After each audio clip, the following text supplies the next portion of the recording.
Bonjour, je suis ravi de vous retrouver ce matin pour une nouvelle vidéo. Alors aujourd'hui nous allons parler de l'informel dans l'économie marocaine. Les réflexions de ce matin proviennent, enfin ont pour origine une vidéo que j'écoutais où un chercheur marocain, probablement résidant à l'étranger,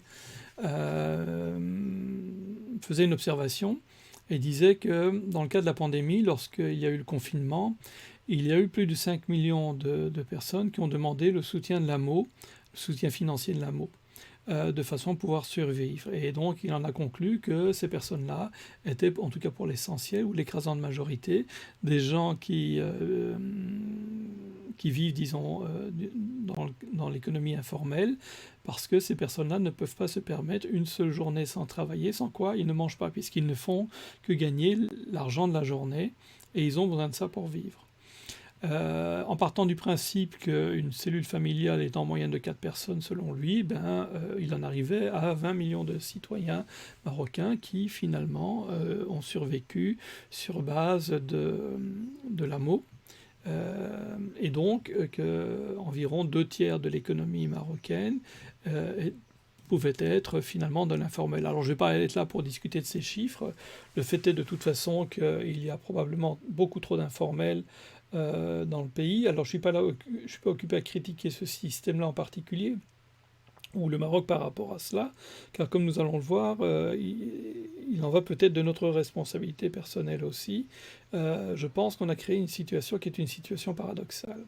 Alors d'un côté, surtout à travers le nouveau modèle de développement, nous souhaitons déjà Sa Majesté le Roi à travers le soutien qu'il apporte à ce nouveau modèle de développement, mais également le gouvernement qui en principe a pris ce rapport entre les mains, et donc le fait d'en faire quelque chose, en principe se battre pour rendre de la dignité par l'économique aux gens.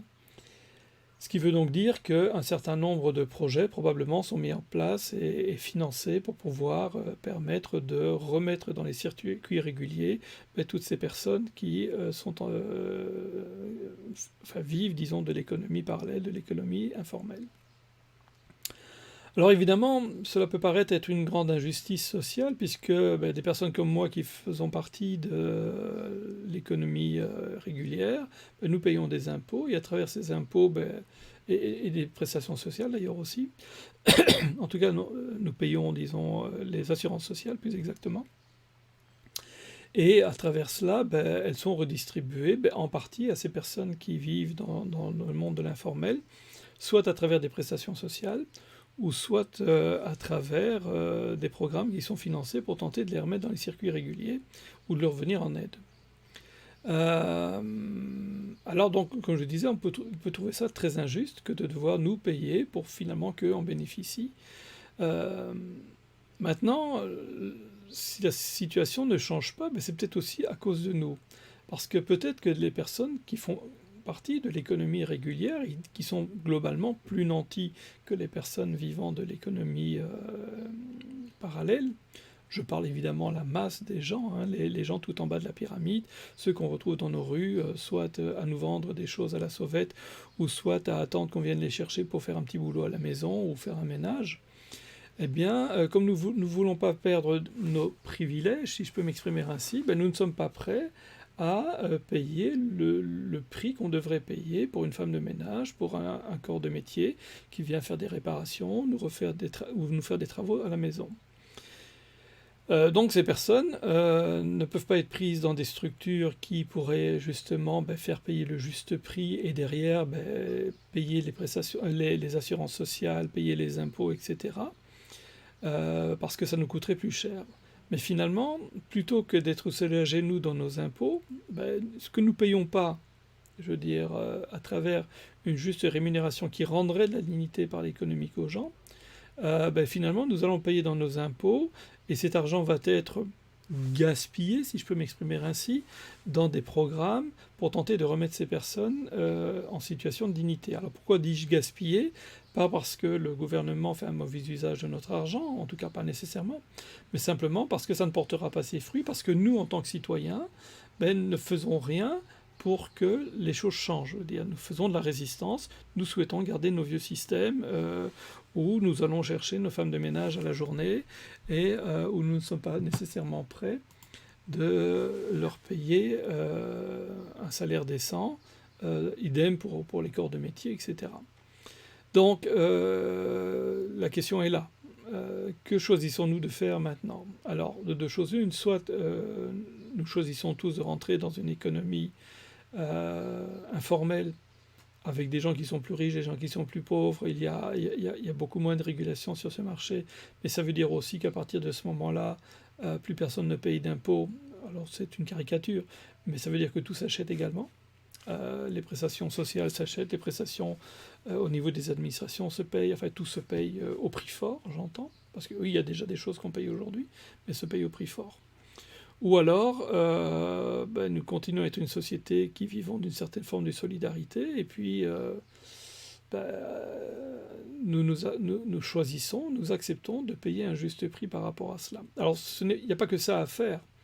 Après ça, il y a aussi peut-être des entreprises ou des industries à créer pour absorber ces personnes et leur permettre d'avoir un cadre qui est un cadre plus régulier.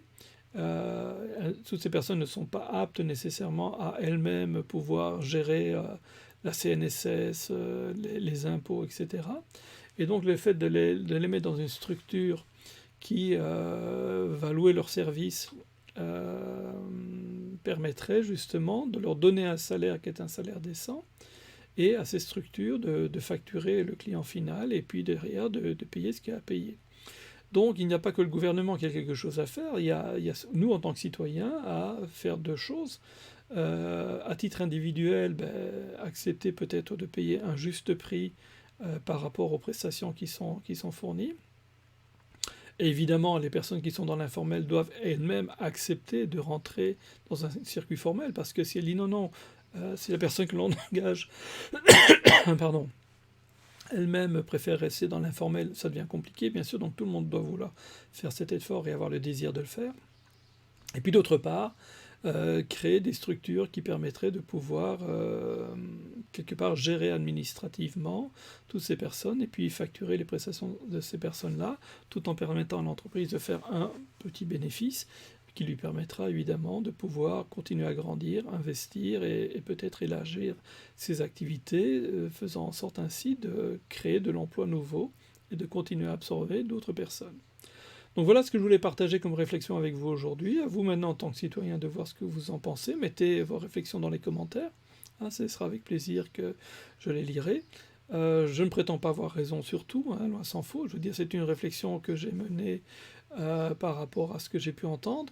Maintenant, vous commencez à me connaître également à travers mes interventions.